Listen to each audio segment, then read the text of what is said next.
And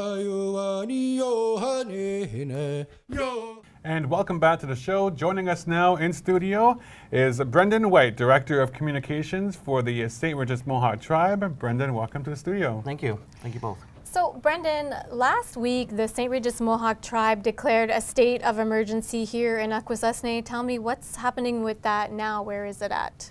Well, I want to start by saying that the Saint Regis Mohawk Tribe takes immense responsibility in protecting the safety and ensuring the well-being of all community members, as well as our guests in the territory. So Thursday around 5 o'clock, the Saint Regis Mohawk Tribal Council declared a state of emergency.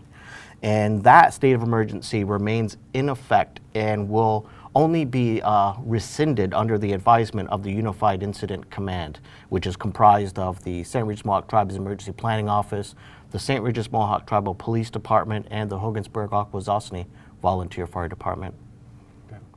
Well, the tribe obviously played an instrumental role in getting all necessary information out to the public. So what was that like, and what kind of reaction have you received from the public? Well, I think the Saint Regis Mohawk Tribe took a supporting role to the incident, and I was fortunate through my emergency management training to be in a position to fill the shoes of a public information officer for the Unified Incident Command.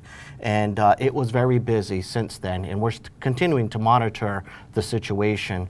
I believe we began monitoring it back on Saturday, February 18th, when the National Weather Service first issued a flood watch advisory.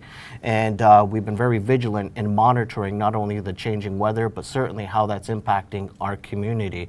During that whole duration, we had approximately 8 daily updates, press releases, information that was sent out. It absolutely was, as well as more than 50 individual updates, PSAs that were passed along to Akwesasne TV. And my hat's off to you for being able to assist and getting critical information out to your viewers. Of course, well, thanks to you, of course. That was like long days for yourself in terms of staying up to date on what was happening. Absolutely, and I also want to thank Reen Cook and staff down at the radio station. Now, the response, I think, has been good. Of course, it's hard to say it's been positive because of the difficulty that our community has been going through. But our reach during the past week was able to reach around 77,000 people. That's amazing. We did our very best to get the information out there, and we did through a variety of means. Again, through the television station, through the radio, through our website, as well as through our different social media channels, as well as in person. We even printed off the updates and took them over to the Comfort Inn, where approximately 58 evacuees were staying, and they were slipped underneath their doors because they're the most important audience to get the information. And people must be stopping you like on the street and just asking, or even over cell phone, over Facebook, because they know that you are the director of the communications of the tribe and a vital role in getting that information out. So it's not a 9-to-5 thing. It's been the last week must have been crazy for you. Yep. You could never take that hat off. It was long hours, but fortunately I can say I got a good night's rest last night when I came across that bridge and I saw the open water, and that's open water right up until Helena. I was also very moved last Saturday when I went to the Comfort Inn, and there was a dinner hosted by Caring Hearts of Akwesasne, and I'm hearing about all these different fundraisers that are being held.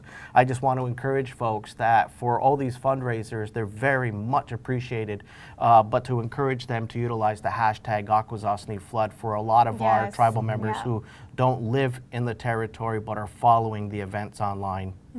Well, you're doing a great job, and hats off to you and your team and the tribe, of course.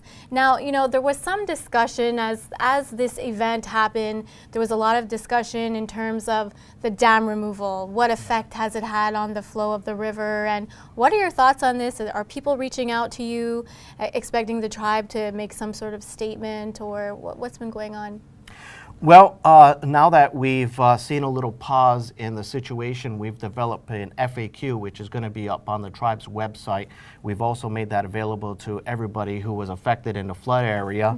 But from my own personal experience, and not to say how old I am, I was around when the flood happened back in 1981, and I remember climbing on the ice blocks and dragging sandbags across the road to help a neighbor, protect his basement, put them around his basement windows.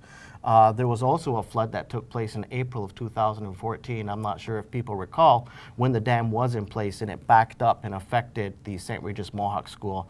So I'm not a hydrologist, but my own opinion, my own perspective is it had no bearing. All right. Well, thank you, and thank you for joining us today in studio. Yeah, well, Appreciate my pleasure. it. Yo hane ka yo ani yo hane